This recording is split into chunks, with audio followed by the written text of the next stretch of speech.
I wrote my book for women and also men who were reluctant campers, people who were born in cities who never saw anybody camping.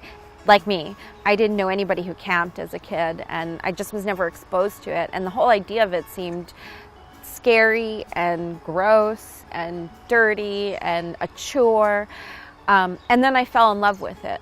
So the big thing I can tell you about planning a beginner trip is to make it manageable and plan it so that you still love camping after the first trip. For a beginner, a great first trip is car camping.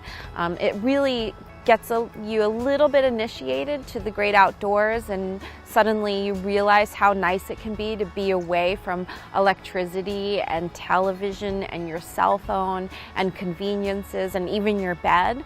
But at the same time, you've got your car there, so if you forget something, you can always run and get it.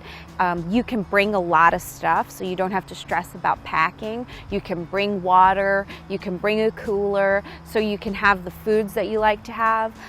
Car camping is a great way to get started as a camper. If you want to try a primitive camping trip, there's a couple of things I think you should think about.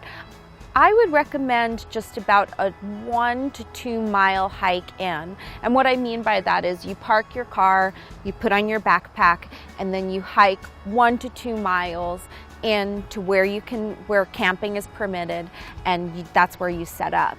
And then I wouldn't plan the kind of trip for a beginner where you're traveling. I would say you hike in, you camp, and then you hike back out.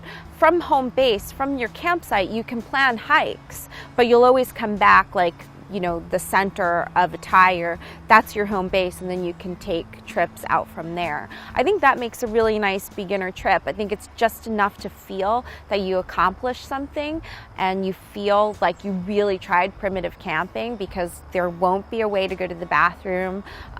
You'll just live off of what's on your back. So you'll have that really exciting feeling of doing that, but you'll also be so close to your car that you could run and get something if you needed to, and you'll have that safety of knowing the car is not that far away. So a 1 to 2 mile hike in off of the trailhead to your campsite, it gives you the chance to experience living off of just what's on your back.